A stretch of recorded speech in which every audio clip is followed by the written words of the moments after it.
Welcome once again, my fellow manipulators of digital fate. I'm Richie, this is Capricorn. Today's deck is one I've been waiting for a while. It's one that I almost did before Murders at Karlov Manor, and then I was like, you know what? This deck is going to get a lot better with Murders, so I'm going to hold off. And I'm glad I did. I'm glad I did. This deck's called Phantom Menace, and the idea here is we're going Menace Tribal. Everything's got Menace. Well, not everything, but there's kind of a twist to that. You'll see when we get there, but we're playing some new cards from Murders in this deck that just really help push Menace over the top. You could probably guess what some of them are, but we'll break them down in the deck tech. Before we do that, make sure you like, make sure you subscribe, do all the things, help the channel. I know I say it every time, and I know some of you guys get annoyed at it, but with a channel at the point that I'm at, we're so close to 5K, we're like almost to that point where it starts to snowball. As long as we just put the work in and we grind it out right. And I'm working really hard over here, guys. So I do appreciate all of you liking the videos, leaving comments for me, helping the algorithm really care and push our content because, man, I'm putting everything I have. Everything I have into this channel into grinding content. And it's a lot, but I have faith we're going to get there. We're going to get there together. And we've got some really cool decks on the way, so I'm excited about it. We're this close to 5K, so let's do it. Subscribe. Do the thing. Tell your friends. This close. This close. Okay. It's fine. I stream Monday through Friday over on Twitch. That's twitch.tv/quarantinecapricorn. Because if I'm alive and I'm streaming, alive and I'm breathing. If I'm alive and I'm breathing, I'm there and I'm streaming. I don't even know my own catchphrases anymore. I'm tired, man. I'm grinding content. It's crazy. Shit's getting crazy over here. Alright, with all that out of the way, let's check out the deck. Alright, so I've been waiting to make this deck for quite a while. I almost made it before Murders at Karlov Manor came out, and then I realized there were some really good Menace creatures coming in that set, so I decided to hold off, and I'm glad I did, because I think this version of it is pretty wild. So this is Menace Tribal, and the idea with Menace Tribal is the more creatures you have with Menace, the better Menace gets. If you have 2 Menace creatures, they're going to need 4 blockers, right? If you've got 4 Menace creatures, they're going to need 8 blockers. So the more Menace creatures you have, the more end up slipping through. The idea here is not that your creatures won't get blocked at all, because that's inevitably going to happen. Double blocks will happen. But the idea is to capitalize on that. If their creatures are busy double blocking your creatures, you're always going to ensure that some of them get through. So if you can capitalize on your unblocked Menace creatures getting through, and also capitalize on the ones that are getting blocked by making incredible trades and getting extra value out of those combat scenarios, that's how you can really dial in and make Menace work super well for you. So first of all, we are using Offer Immortality. 2 mana, instant speed, target creature gains death touch, and indestructible. The idea here is when you're inevitably swinging in with your Menace creatures, at least one of them at some point is going to get double blocked. Usually by creatures that they expect to win the combat, eat your guy up, try to gain some value, and set themselves up to have a better board state in the coming turns. So when you all of a sudden give that creature death touch and indestructible, now you're killing both creatures that blocked it, and your Menace guy is surviving because of the indestructible. So it's kind of like a 3-for-1, and can be an absolute insane blowout in the right scenario. So we're setting up for that with Menace. We want to make sure that all of our Menace creatures either have 2 power or have the potential to have 2 power, so that this Offer Immortality card is always going to get, you know, 2-for-1s. It's always going to allow you to kill 2 creatures. If we have a Menace creature with 1 power and we use Offer Immortality on it and give it death touch, it's only going to do 1 point of damage to one of the creatures and kill it. So we want to make sure we're running 2 power Menace creatures, and then within that we want to make sure that they are as cheap and as efficient as possible so we can go as wide as possible with them. So this is taking advantage of those ones that get blocked, blowing out our opponent, taking care of all of their creatures, their best creatures that are going to be blocking. And then we'll start at the beginning of the curve, okay? So we've got 4 Okiba Reckoner Raid. This is going to suck a little bit of life out of our opponent and then flip into a 2-power Menace creature on turn 3 if we play this on turn 1. This is the cheapest 2 power Menace creature we can possibly get. And even though it's a little bit delayed before it comes online, when it does come online as a Menace creature that can swing in, it's on a key turn where we need that extra little bit of oomph. We need just that one more Menace creature swinging in to really make it difficult for our opponent to block correctly. We're also running 4 Stalactite Stalkers. This completes our package of 8 1-mana Menace guys, and even though this is a 1-power Menace creature, it can very easily, under the right circumstances, turn into at least a 2/2, if not bigger, if we're able to descend on our turn. So if we have a turn where we're making some of those trades in combat I was talking about, and maybe one of our creatures is dying, you know, then we can descend with the Stalactite Stalker and get it at least up to a 2/2, and then even have some supplemental removal tacked on in the form of the 3-mana ability there that can give -X/-X. So those are our 1-drops. Moving on to our 2-drops, we have a new card, Case of the Stash Skeleton. This is one of the key reasons I wanted to wait until Murders to make this deck. 2 mana. When it enters the battlefield, it makes a 2/1 skeleton creature token, and you suspect it, which means it can't block, and it gains Menace. So it's a suspected 2-power Menace creature, which is exactly what we're kind of looking for here, right? Now, what's great about this card is if they kill the skeleton creature, you have this solve condition. At the end of our turn, it checks every turn to see if we have any suspected skeletons, and when we don't, we solve it. And then the next turn, we can pay just 2 mana to tutor up whatever we want. And this can be super crucial, tutoring up another copy of Offer Immortality if we need it, or one of the creatures we might need. There's a bunch of good targets for the tutor in this, but the fact that it can just generate this value where you kind of put them on a clock, and when all of your creatures are Menace, being on a clock is kind of hard. At some point, they have to deal with this creature, right? At the very least, they're on a 10-turn clock because they're getting shocked in the head every turn if they don't block it. But if they block it, we get to tutor for whatever we want. So it kind of puts our opponent in a win-lose, you know, a lose-lose scenario where they don't really know what to do, and eventually they have to block it, and then we can blow them out with combat tricks, and then we can start tutoring, and it can get crazy. It's worth noting that we can tutor for another Case of the Stash Skeleton to just get another Menace creature in play, and then still have another tutor if they deal with that one. So we can kind of keep chaining them if we just need to keep putting our opponent into a position where they have to keep dealing with the creature. And that's kind of interesting as well. We've also got 4 Ayara's Oathsworn, arguably the best 2-mana Menace creature. 2/2 Menace. Every time it deals combat damage to the opponent, it will get a counter. And then if you put the 4th counter on it, you get to search for any card and put it into your hand. So that's 8 cards in the deck that allow us to tutor up whatever we need, which can be really powerful depending on what cards we grab. We've also got 4 Nezumi Prowler. Now, even though this doesn't have Menace, this is another 4 of a trick similar to Offer Immortality. Now, we don't get the Indestructible that Offer Immortality gives, but what we do get is another 3/1 creature that ninjutsu Zin brings back one of our other creatures that hit in to our hand, which is easy to do because everything has Menace, so something's going to get unblocked, right?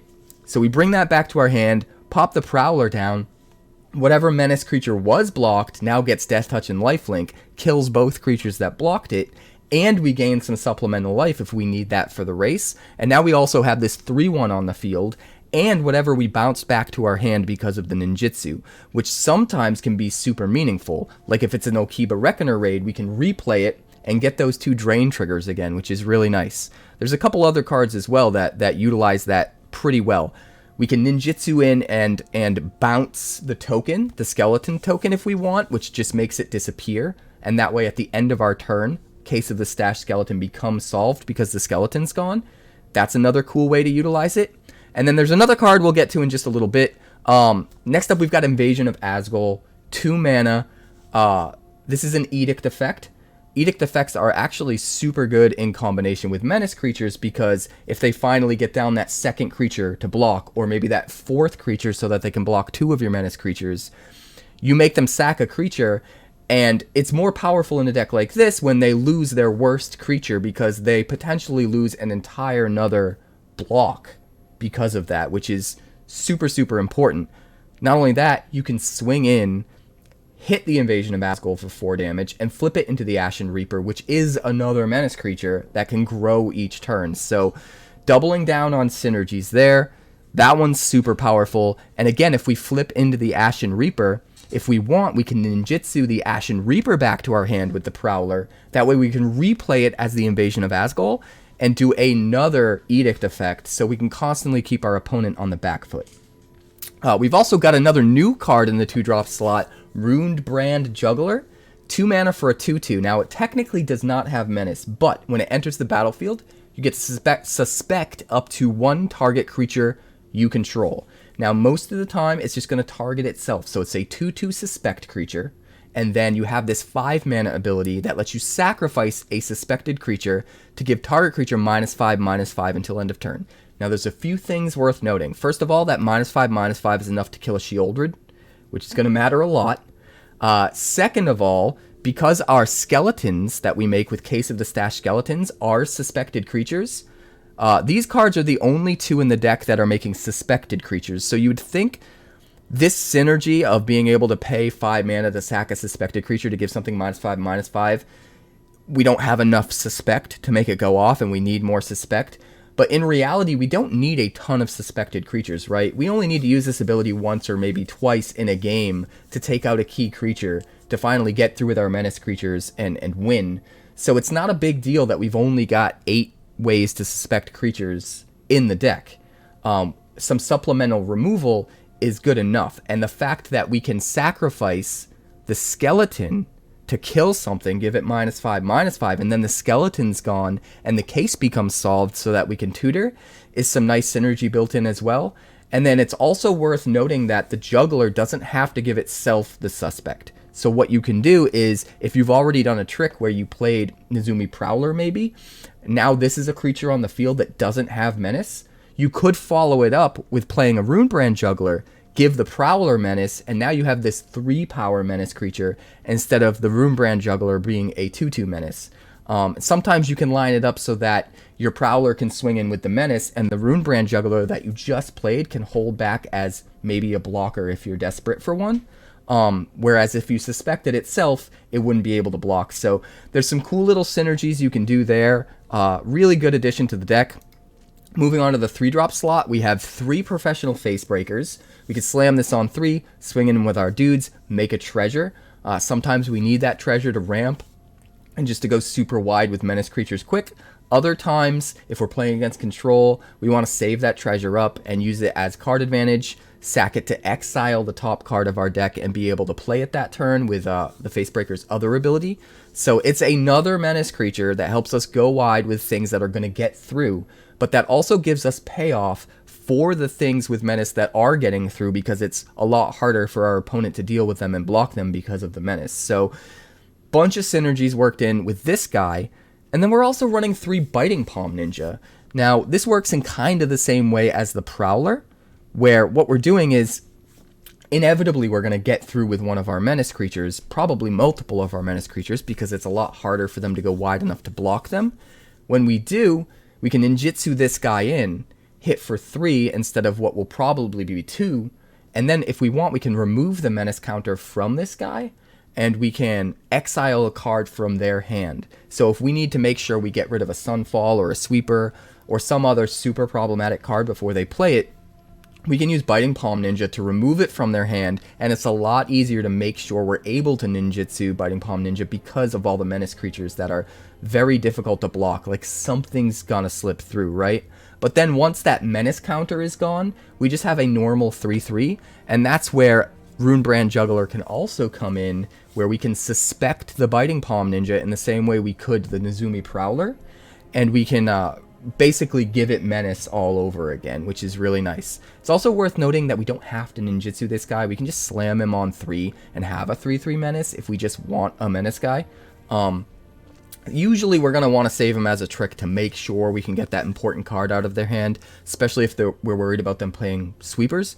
But sometimes we just need another creature on the field, and we don't want to take the time to bounce and do the back and forth. We just need to go as wide as possible. So in those scenarios, we can play the Biting Palm Ninja. So because we have all of these different cards that are good in certain situations, like Biting Palm Ninja if we need to worry about sweepers, or certain cards getting out of our opponent's hand, or, you know, Professional Facebreaker if we need card advantage with the treasures and the way they can sack to exile cards from the top to play, or if we just need them to sack another creature so that we can get through with more of our stuff. We got the Invasion of Azgol.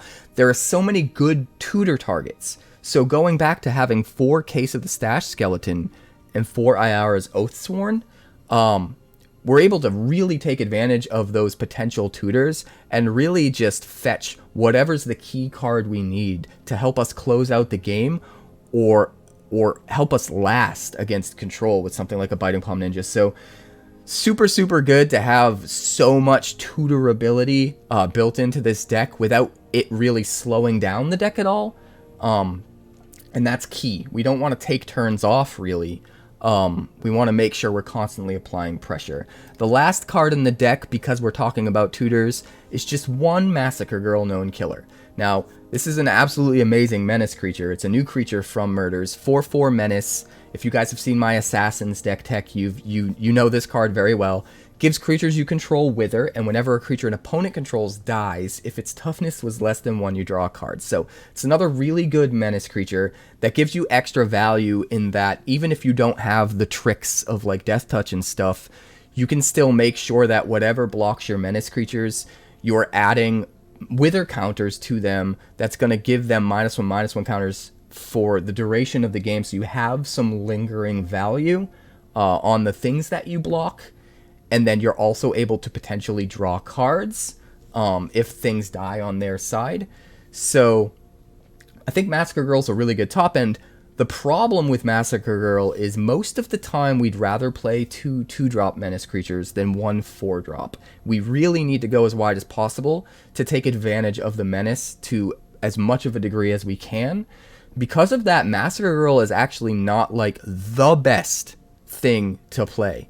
But she's too good to not include in the deck, and I think having 1 copy to go with our 4 cases and 4 Ayara's Oathsworn, those 8 tutor effects, is kind of perfect. So if we get in the right scenario where we have a bunch of creatures down already, and our opponent, you know, has a bunch of creatures that are going to block, and a Massacre Girl being slammed on the field is going to be enough to kind of blow them out, because all of their blocking creatures now are going to get these Wither counters, we're going to draw cards, some of our Menace creatures are still going to get through, all of that. We can still tutor it up, and we can still jammer, we can have a good time, and we don't ever need to worry about the fact that she's legendary and having a second copy gumming up our hand, which isn't the reason we're playing just 1, but it is some nice little extra gravy, extra value we can get out of it. So the last card I want to talk about that's actually super important to the deck and is really overlooked is in the mana base, and that's Restless Vents. We're playing a whopping 4 of these. For 3 mana, it becomes a 2/3 Menace creature, and when it swings, you get to discard a card and draw a card. This card is key, because when we run out of gas, and we're just trying to go as wide as possible with Menace creatures to just sneak through and close out the game, the Restless Vents is just another creature that can't be blocked unless he has another 2 blockers, right? Because of the Menace. So a lot of times the Vents can be just like that extra little bit of push we need to just close out a game.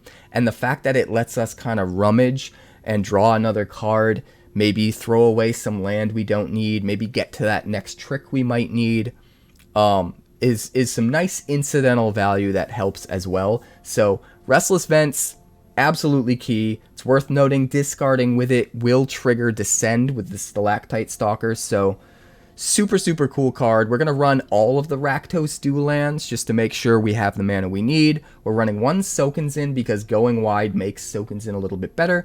1 Takenuma, maybe we get something key back from our graveyard at a certain turn. And then just 1 Mirrex, because if we do run out of gas and we are trying to go wide to finish out the game, being able to make an extra might token every turn over the course of a few turns could be enough to turn the tide of the game. especially when Rune-Brand Juggler can actually suspect it and give it Menace if we absolutely need to. So a lot of cool stuff going on in this deck. It is going to be at its best when you're across the table from another creature deck where the Menace is going to really kick in and really matter, and Offer Immortality is going to get you a ton of value. But even against control, we can kind of make it work, specifically because of all the tutor effects and the Biting Palm Ninjas helping to like eat up their hand. So the deck's pretty cool. The games were pretty awesome. I'm stoked to see if we can make another version of this down the line. I'm considering a Mardu version. I'm not going to give away exactly what would go into it, but I think we can do some cool stuff with Mardu. So anyway, let me know down below in the comments if you've got an idea about a card that you think should be included that I didn't cover, or if you think you know the reason we might want to go Mardu. Let me know in a comment. With all that out of the way, let's check out the games. We should at least draw into another land or a 2-drop, right? With 2 draws. One of them's got to be one of those. That's all we need. Oh, we're up against the roots. We are up against the roots. He does not know if he wants to put stuff into his yard. 1. So he must have found an Insidious Roots, right? That's my guess.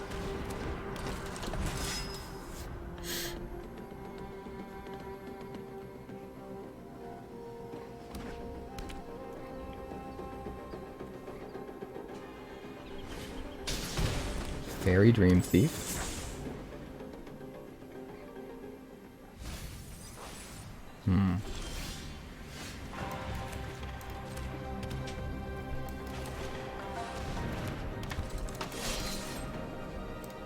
Braids. Interesting. Sure, we'll on the turn. Is this not a Roots deck? Or are they using Braids in a Roots deck? No, they must be using Braids in a Roots deck. What an interesting...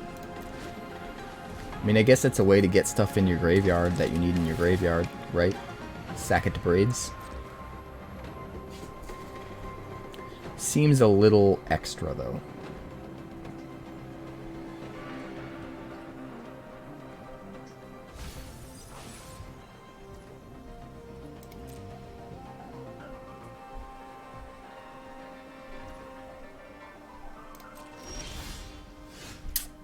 Alright, well, we got a Cliffs, we got a Vents.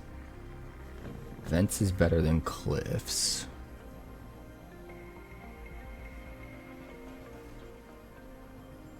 I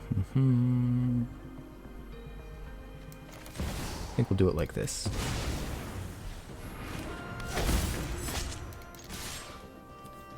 Draw cards to replace whatever he happens to kill if he triple blocks something.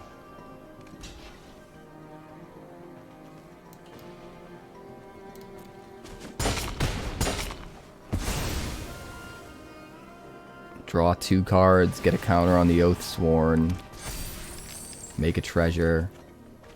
Jeez Louise. Jeez Louise. We'll play the Vents. We'll wait to play Mirrex next turn. We're already honing in on lethal here. Honing in on the lethal.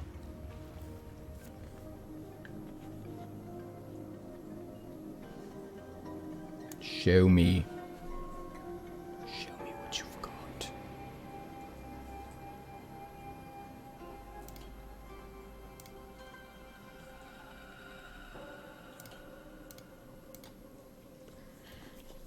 Kakashi. Bitter Triumphs. My Massacre girl. Sure.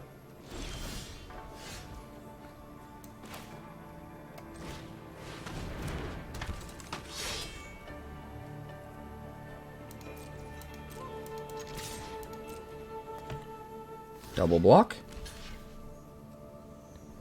Huh. You're gonna double block.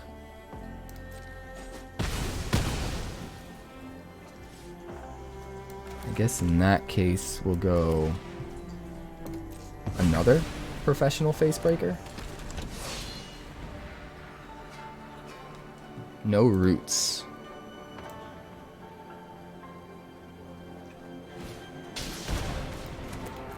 There, he's finally got the roots, but it's... yeah, it's too late. It's too late. We're gonna keep this. Lead with the Cliffs. And with the dog shaking his head behind me. Don't you shake your head at me. Cliffs. Oathsworn.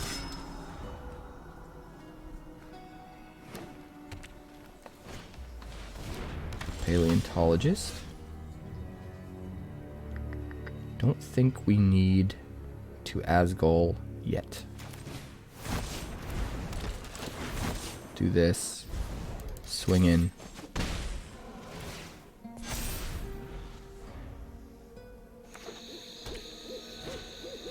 Hammer Skull. That's quacktastic.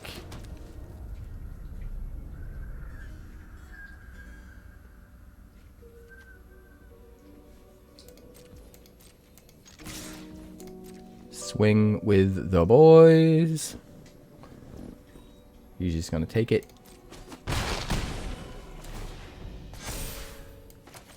So we'll do this.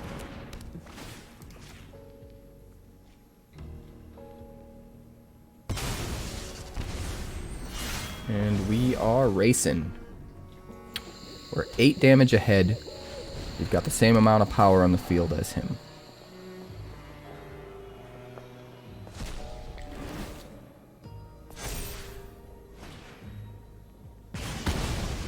I lied.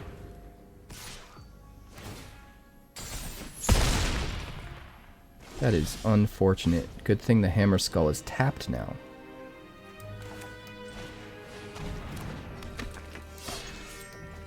Hit, get you down to 10. Make a treasure. Play the Stalactite Stalker. Alright, 2-turn clock.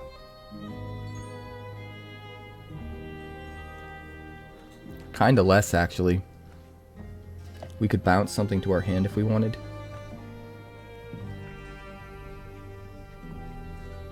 Good old Menace. Fight rigging.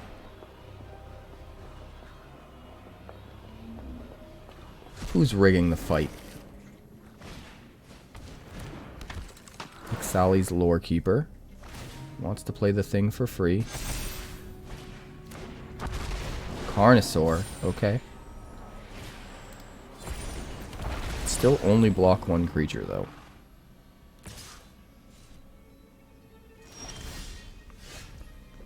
You can still only block 1 creature.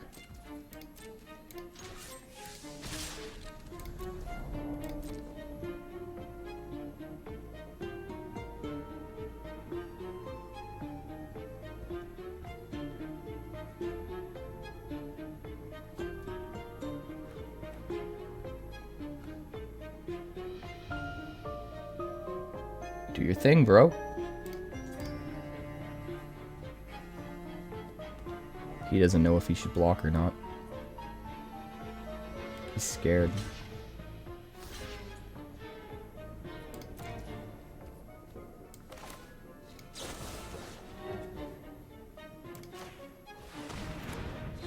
And you should be. Because we just blew you out.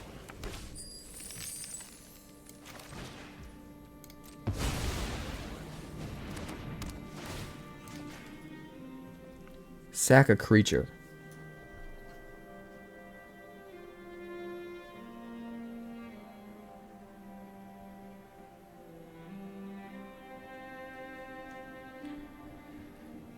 Now, Biting Palm Ninja can turn our Stalker into a 3-power creature rather than 1.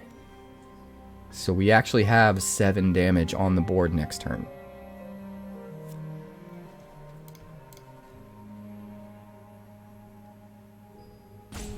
Did he leave? Did our opponent get scared and run away?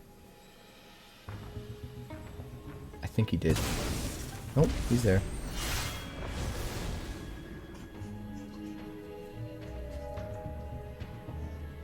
can he do 3 more damage? Because he can put 2 counters on it, swing for 10. Question is, can he buff it another 3? I don't think this deck runs anything that would. He could go haste with 𝐂𝐻𝐈𝐴𝐻, but that would only be 2.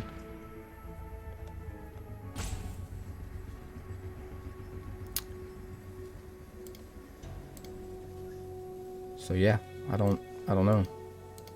I don't know if there's anything. I think he realizes he's dead. He needs to play a second blocker. Right?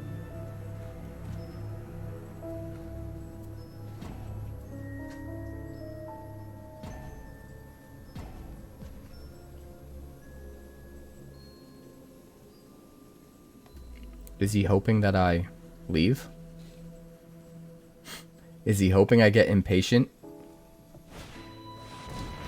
Hammer Skull. Alright. 2 8 power creatures. Decides not to swing. Needs to block.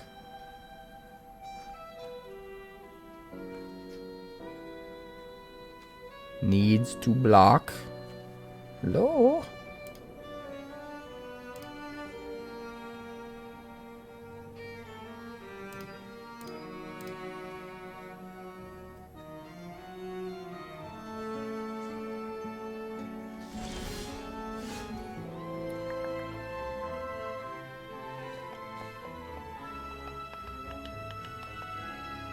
We can hit for 5, but not quite enough. And then he can come back in and ruin our day. Right.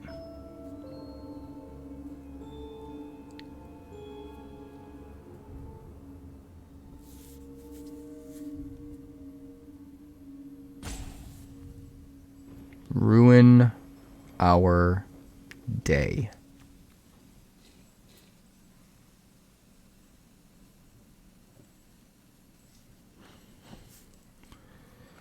Well,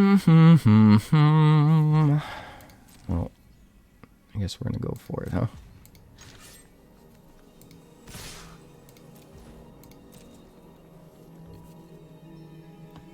What do you think he blocks? Facebreaker? Fair.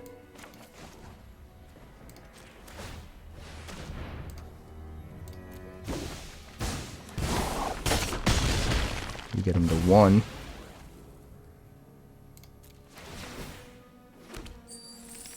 Take action. Oh god.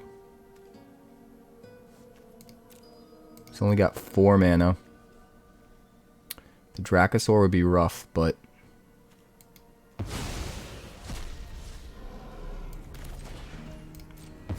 put down a blocker. If he can play the other creature, he can attack with one of the Hammer Skulls. I think we got him. Stalker grows because of descending, so he kind of has to attack to force us to block, right?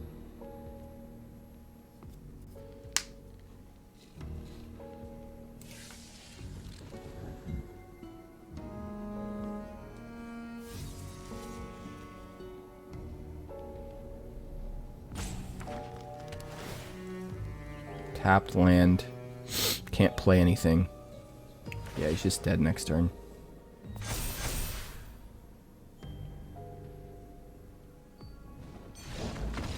Yeah, we got him.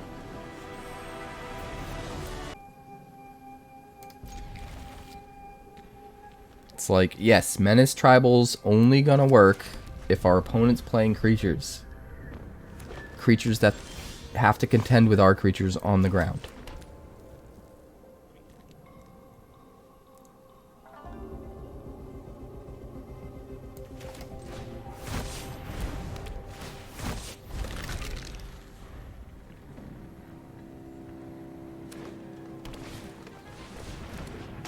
Use as many journeys.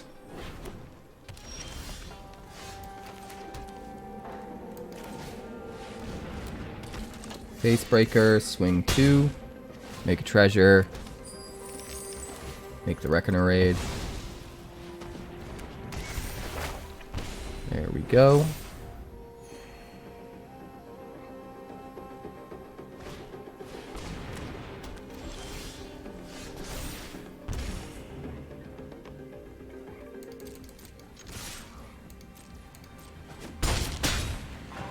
Get some treasure. We'll go with Ayara's Oathsworn. Do we save the treasure or do we play the Rune-Brand Juggler? I think we only play the Stalactite Stalker if we... Yeah. We only play the Stalactite Stalker if we're actually going to descend this turn. So since we're not, I'm just going to play that instead.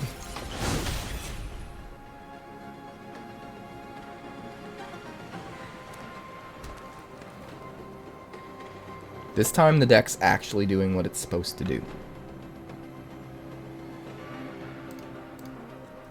Yarg.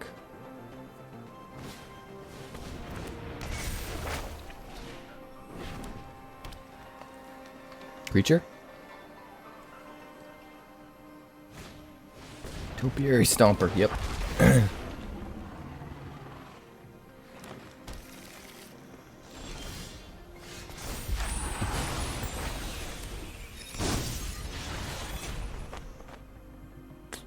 Let's see.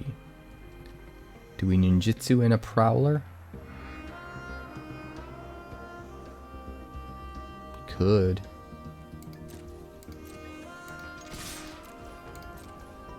Swing with all of the Menace creatures.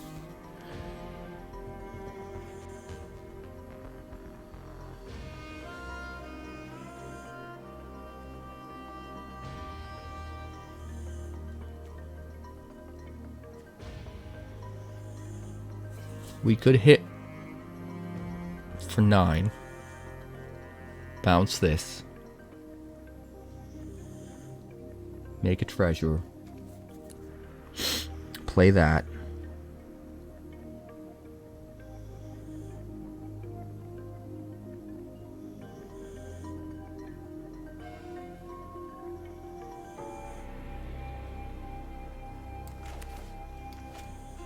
Nah, we'll just do the 8.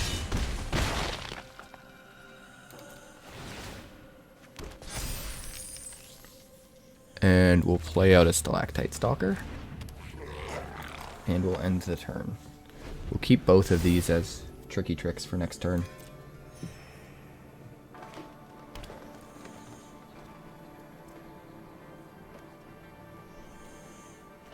We have 12 damage on the board in the form of Menace creatures.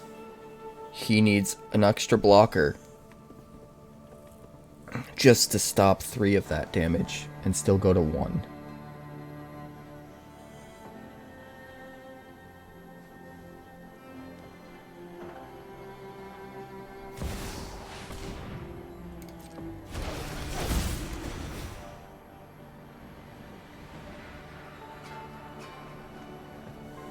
Definitely goes in cycles, orange. You should try the Roots deck. Smacks that Boros deck around like it's nobody's business.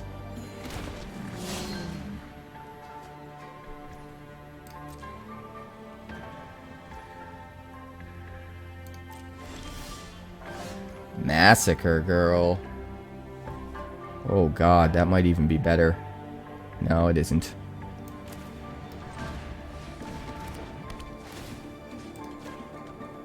That means you're only blocking one thing.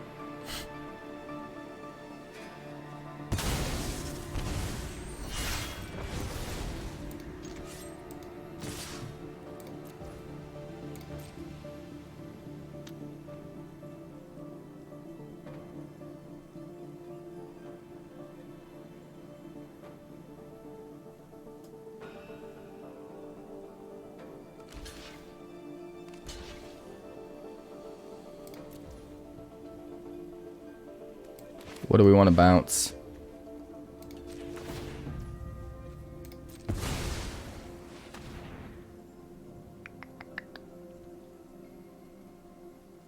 Let's bounce the Road Captain.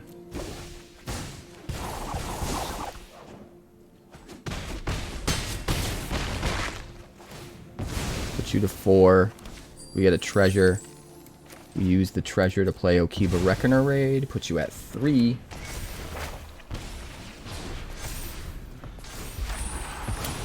If he kills our skeleton, we could just find another Okiba Reckoner Raid. Put him at 2. And then next turn they both trigger their second. And he dies.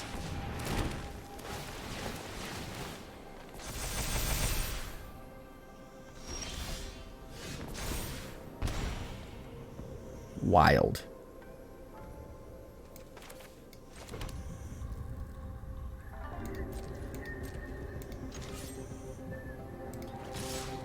Welcome to Menace. You're 2 creatures short.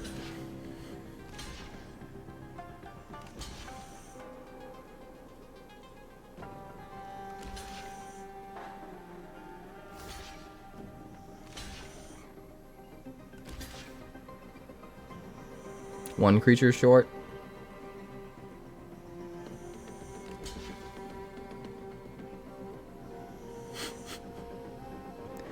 Welcome to Menace.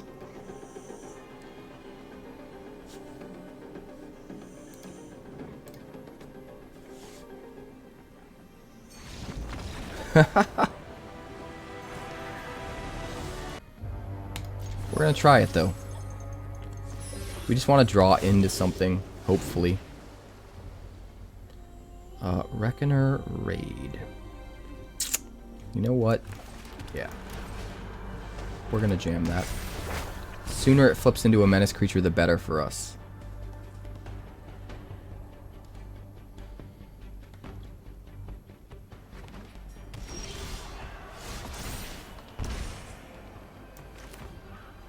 I mean, we don't really have anything to play on to, do we? Not really. We'll just play out the vents. We could have played the Prowler, but it's wasteful. Azgol is wasteful. Although it looks like we're up against Domain, so maybe we should have just jammed the power onto the field and tried to race the opponent. Hard to say.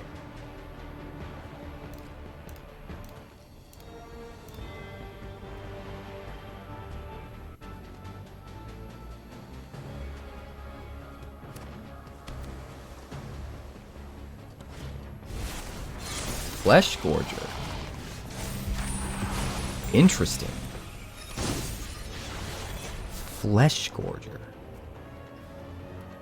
I mean, we'll play another Vents and an Azgol then. Even though I kind of want to get another Menace creature down, I think that just makes the most sense. Next turn we play the Facebreaker, we make a treasure.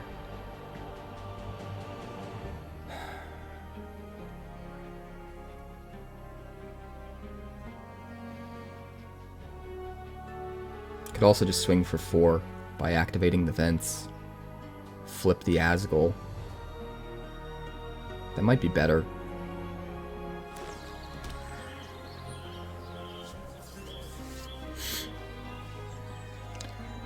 An island.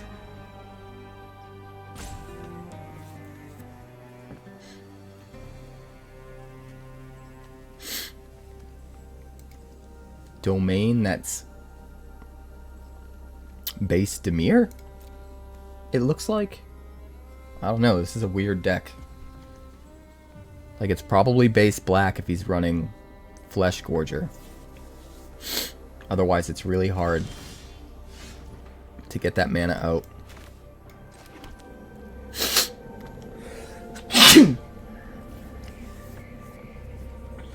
I mean, I kind of just want a Biting Palm Ninja.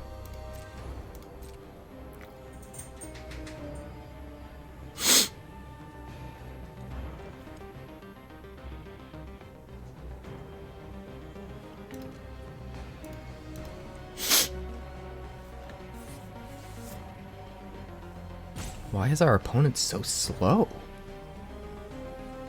You realize you're playing with another real person, right? You have a certain amount of responsibility. Like when you're waiting in line for fast food and you get to the cash register, you have a certain amount of responsibility, like people are waiting in line for you. It's the same thing. You can't just not care. It's just weird. People are weird, man. People are so self-centered and weird.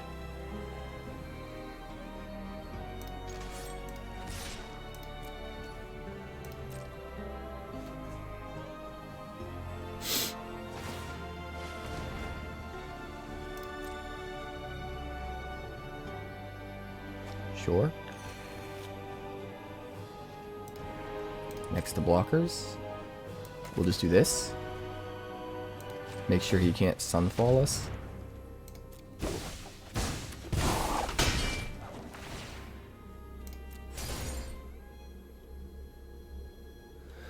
Invasion of Azgol.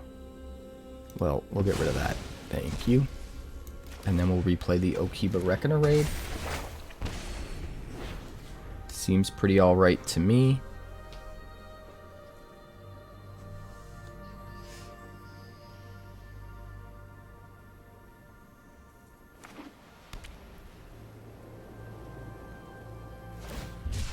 Cycle Aspara's headquarters, sure. Alright, we'll jam a Facebreaker. Swing for 3. Make a treasure. We will exile that treasure. Oh, another Facebreaker. That's really sad. Chances are he doesn't have a Sunfall, right? So I think we just jam creatures and try to win. Even though it's kind of wasteful. There aren't very many cards in the deck that we could hit that we couldn't play there. But that was one of them. Elesh Norn.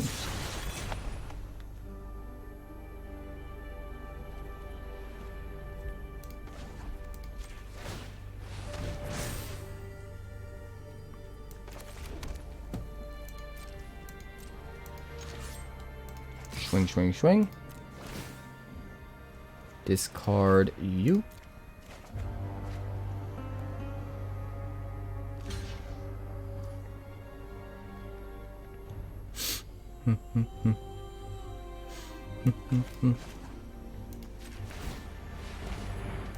Ninjutsu out this guy. Oh, we don't get the ETB trigger. I forgot. Man, that's a bummer. I think we're still okay. But oof. I forgot we don't get the ETB. We could have had the Oathsworn down right now instead.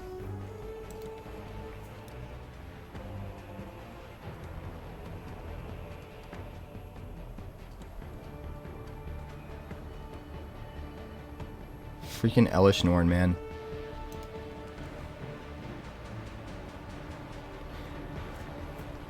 So if we get an Azgol, we win.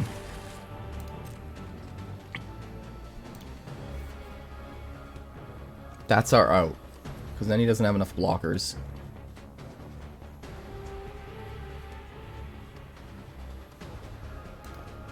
If he finds a basic land and can play the basic land, I don't remember if he's played a land yet.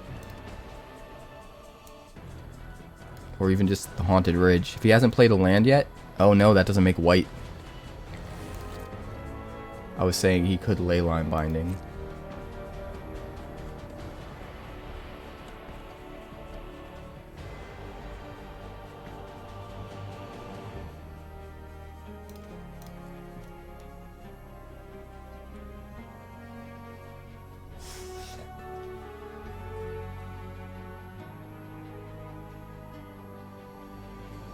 Hi. Your go. I get it. You have a whole bunch of cards and now you need to discard. Maybe you should have kept them in your deck.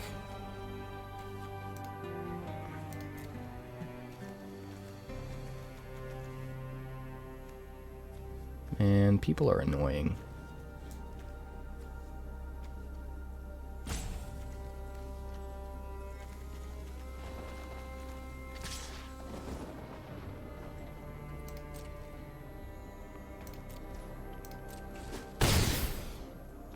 Alright, we go to 20. There is one card we need. We need an Azgol. We need it. Need it, need it, need it.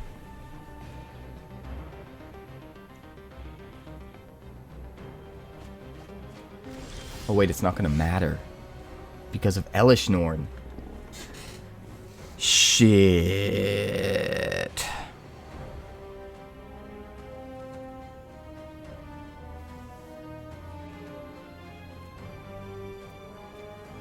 I mean, I guess we trade. I guess we just gotta trade with the Atraxa. Oh, we can't even give it Death Touch because the ETB trigger. Damn it, man. This is brutal. This is gnarly.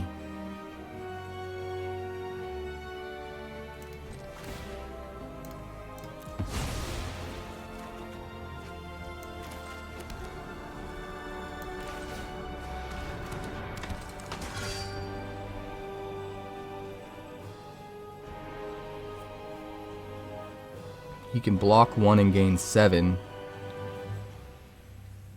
And then we do 5. Or if we're attacking with the vents, we do 7. So it cancels out. So we just need as many creatures on the field as possible. But now we need to do an extra 7. This is hard, man. This is just a hard position to be in.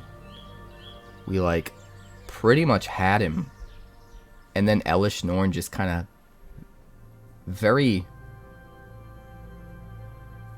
happenstance just happens to shut down the key things we need in order to pull out a win.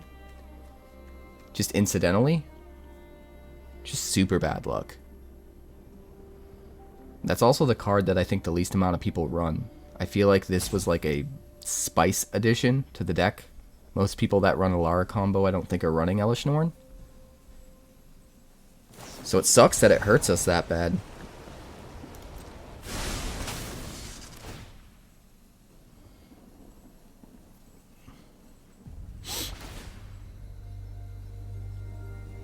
Oh right, he gets double triggers.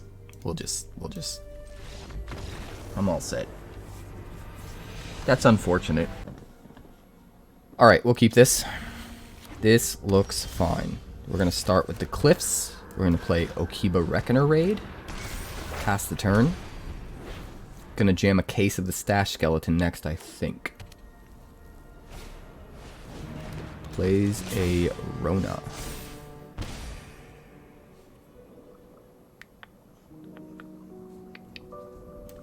Alright, Takenuma. Case of the Stash Skeleton.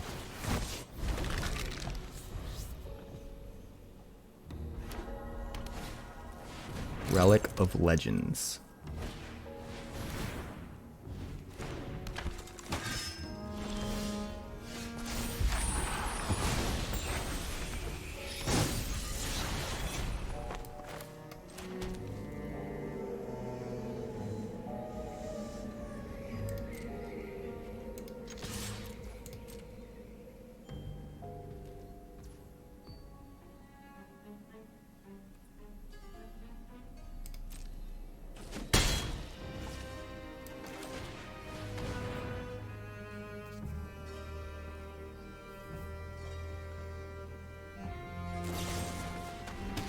Cut down the road captain, huh? Okay. Well, you're gonna get rid of something. You are going to get rid of something.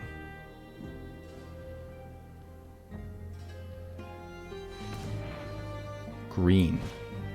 Slogurk.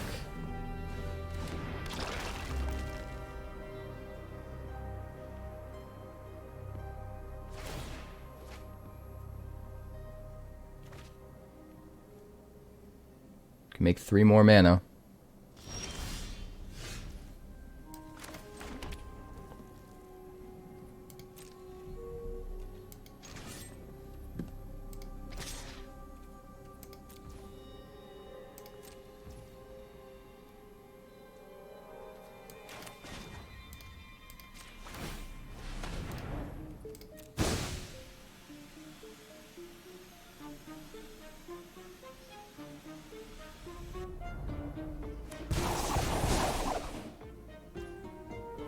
Smack. And then we'll play Ayara's Oathsworn. And then our case will solve.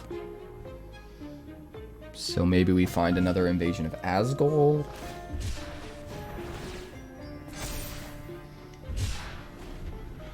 There's a few different options. If we had had the full 6 mana, I think we find Massacre Girl and we're happy about it.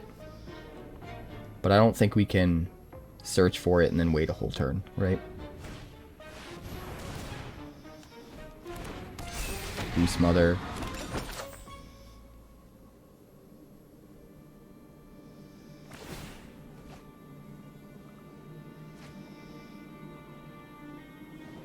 He's really going ham.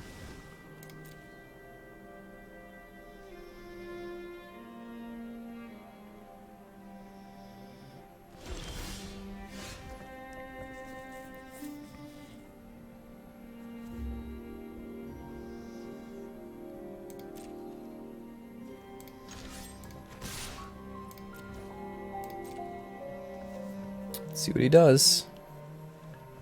Get greedy. No, you don't want to get greedy?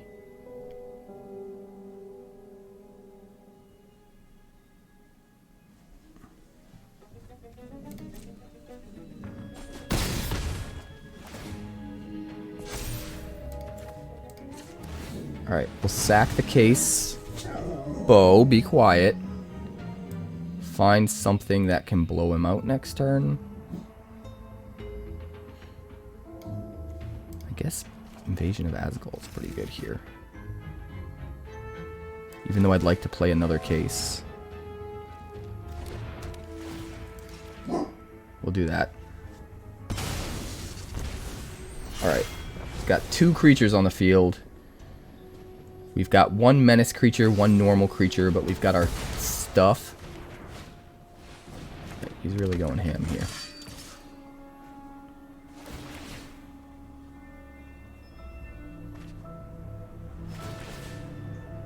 Menace creature is toast, unfortunately.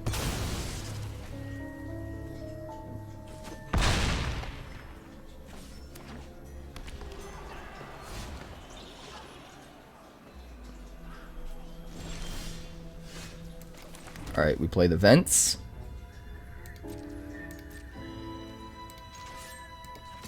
We swing. We use Offer Immortality to take out the Slogurk, putting him back at 2 creatures.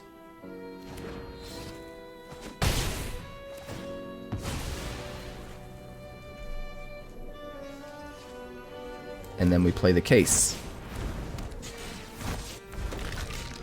Keep putting on the pressure. Plays another Rona. Sure.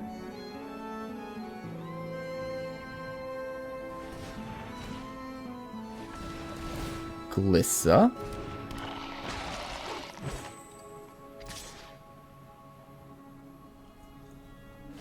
Just gonna attack with just Inti. Trying to get card advantage, I guess. Makes sense.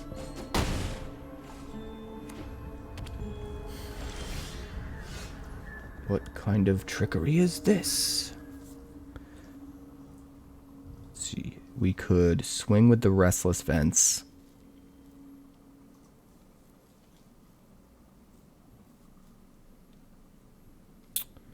But that's not good, right?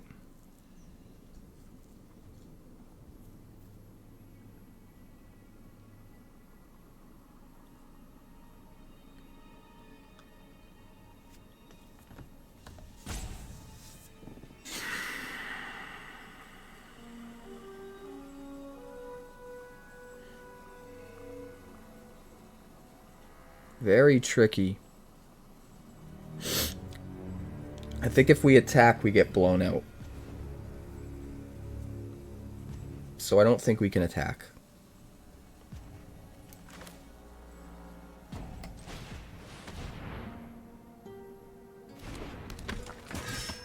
Unless we strictly just want to solve the case.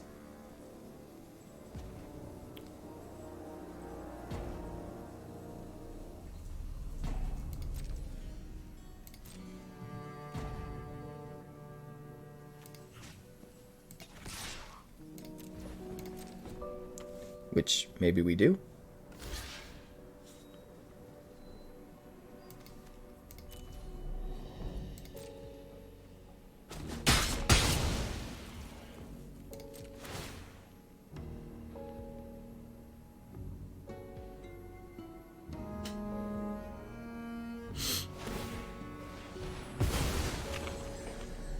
Sacking to gain life puts him at 9.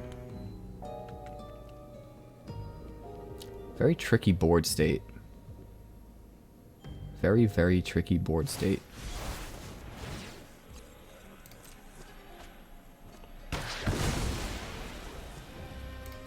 Beside you.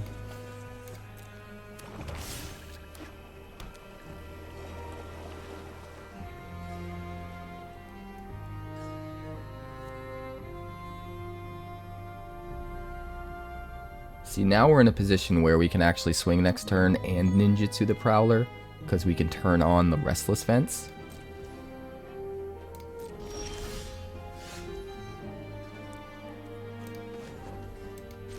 And we kind of have to go for it, right?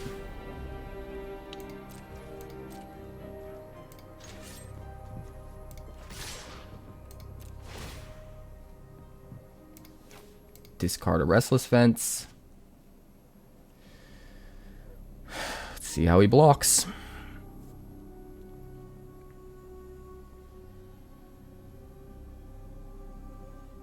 Something isn't getting blocked. We know that for sure.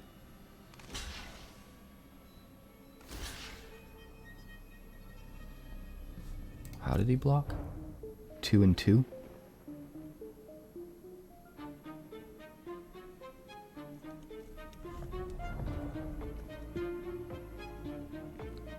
So this is dead no matter what.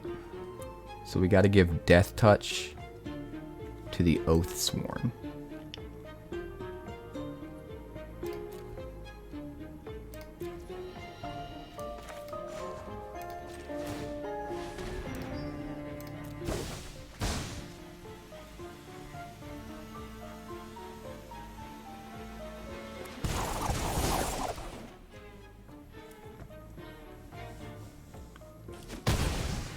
And then we get to knock out 2 of his creatures. He's down to just Glissa and Rona. We can actually suspect the Prowler with the Rune-Brand Juggler, which is kind of interesting.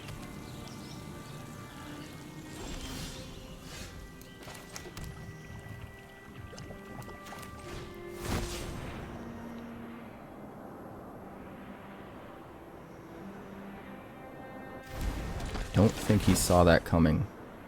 That's actually really cool. That's a really cool interaction. Get him to 3. And the turn, we can make a token with Mirrex. We've got another Prowler in our hand. We're in pretty good shape, honestly.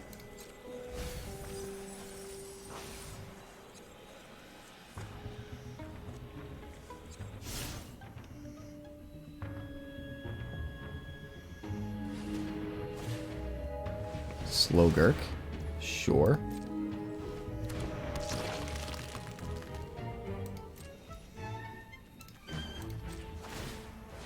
Make a token.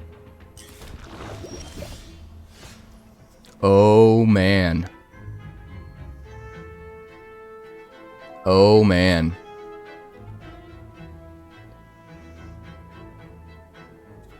This is wild. Another Rune-Brand Juggler. We'll suspect the first Rune-Brand Juggler, and we'll swing with everything. Means he has to let this first Rune-Brand Juggler in.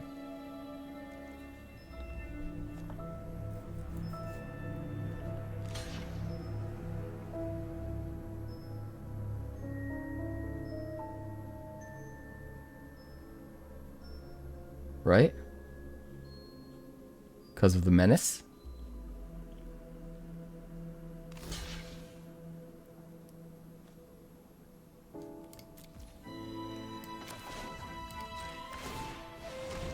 And then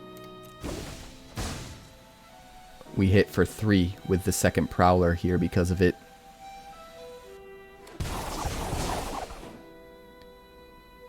Death Touch and Lifelink. Let's rock! Let's go.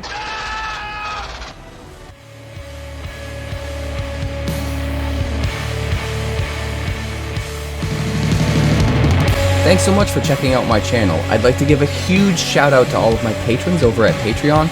Without you guys, this channel would not be possible, so honestly, thank you from the bottom of my heart for all of your contributions. If you haven't yet, like and subscribe. The more likes we get and the quicker we get them, the bigger this channel will grow and the faster it will grow. I'd love nothing more than this channel to become something very special for you guys, but it's entirely up to you how fast that happens. Also, if you'd like more deck text, that's somewhere over there. And if you'd like to see what else the channel's been up to lately, that's somewhere up that way. Also, subscribe, circle below, do all the things.